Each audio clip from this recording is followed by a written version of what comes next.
Evaluating Current State by Perry First. The vision for the 2016 National Education Technology Plan is to utilize technology to support learning and improve teaching, shaping on the efforts of a variety of different education providers. The purpose of this plan is intended to be useful for any individual or group with an education involvement. This call to action has hopes of empowering learning through the use of technology. Thoughtful attention on transforming learning experiences with the use of technology in order to provide fair and valuable learning experiences to students is a purpose of this plan. The eruption in technology in the recent years has drastically changed the learning opportunities for student growth. The availability of technological resources has grown educational opportunities for students in many ways and in many locations. Face-to-face instruction and advising is no longer necessary as students are able to learn virtually by taking online courses, partake in online advising and mentoring programs, and virtual collaboration opportunities. These experiences grow the possibilities for students to achieve and increase the opportunities of deprived students, better equity, and access to high-quality resources. Learning experiences should be personalized, and students should be given options within their learning environments. When students are able to make choices within their learning experiences, they are more likely to remain engaged and consider it less of a chore. Technological options I have seen available in my school are using Google Classroom and QR codes to access and participate in activities to produce different learning experiences for different types of learners.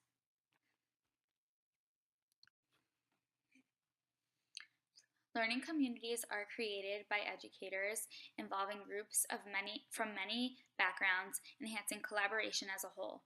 Learning is stretched outside the classroom using tools such as Skype, thanks to available technology. Teachers benefit from this burst of technology given the instructional materials and tools easily accessible.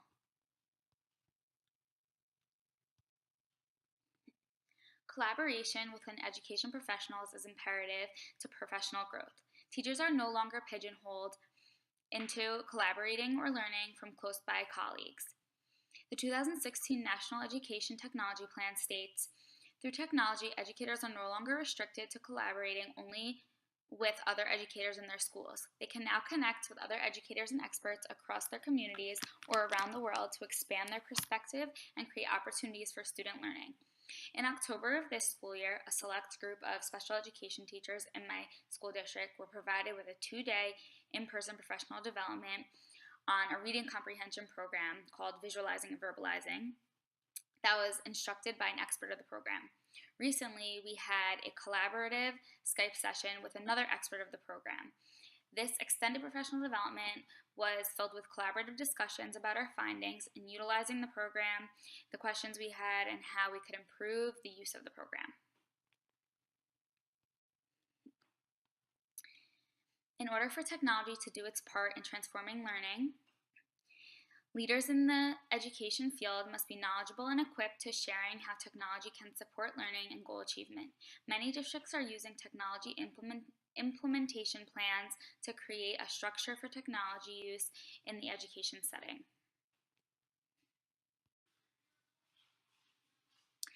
Ensuring long-term sustainability is a crucial part in keeping a technology implementation plan up and running. When technology programs become obsolete, it is important that the technology is consistently upgraded and updated to support new programs and new software. An iPad was purchased by my district for a student in my class to be used as his communication device using an application called Proloquo. The new iPad was purchased because the student's old iPad did not support the updated software for Proloquo. Therefore, there were reliable means for replacing the device.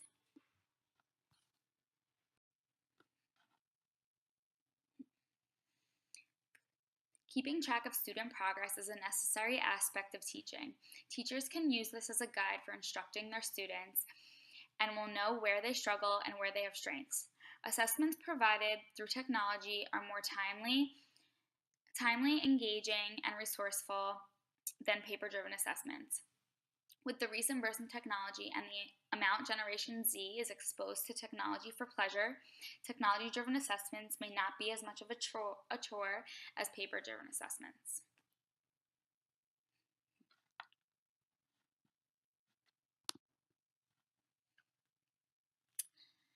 The National Education Technology Plan argues the importance of assessment data and explains that data can help us personalize learning for students and create engaging experiences for areas in which they need support. The 2016 National Education Technology Plan quotes Darling Hammond, "Assessment data can be made available directly to students. When they have access to their data, students can play a large role in choosing their own learning pathways. The data also can be made available to family members so students advocates can play a more active role in supporting their child's education." As shown on the presentation, my district offers a resource called Raz Kids through the Learning A to Z website to students, where students can read or listen to books, then respond to comprehension questions on their reading level via the Raz Kids source and through their individual account. The website offers incentives via the site like prizes, coins, etc. The more books you read and comprehension questions you get to answer. The students are able to see their own progress, and this can also be accessed at home, where parents have the opportunity to stay involved and with their child's learning.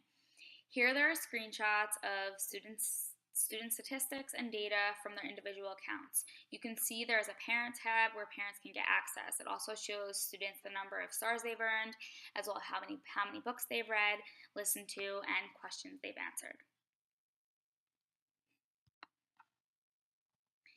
An effective learning environment using technology is dependent on reliable connectivity. High quality, engaging, and beneficial resources are not available to teachers or students if accessible, reliable, and steady internet is unattainable. The goal of the infrastructure section states all students and educators will have access to a robust and comprehensive infrastructure when and where they need it for learning. There are components essential to the infrastructure in order for it to support learning experiences that allow a transformation to a technological world. Protection for student data and privacy is discussed within the 2016 National Education Technology Plan. We have already discovered that data is important in the implementation of personalized learning for students. However, great consideration must go into how the data affects students. The 2016 National Education Technology Plan states, schools and districts have an obligation to tell students and families what kind of data the school or third parties is keeping. I was trained in an online data collection program, as shown on the slide, called Rethink Ed, by a consultant who is an expert of this program and was hired by the district to offer me training. I create graphs with data points to provide student progress, and this information is relayed to the families. This source can only be accessed by me. Additionally, student data must be kept confidential, as many times student data is included in a legal document, for example, an IEP or an individualized education plan. There is a high security system in place to access the IEP Direct system, which holds private and personal student information, which is also shown on the screen.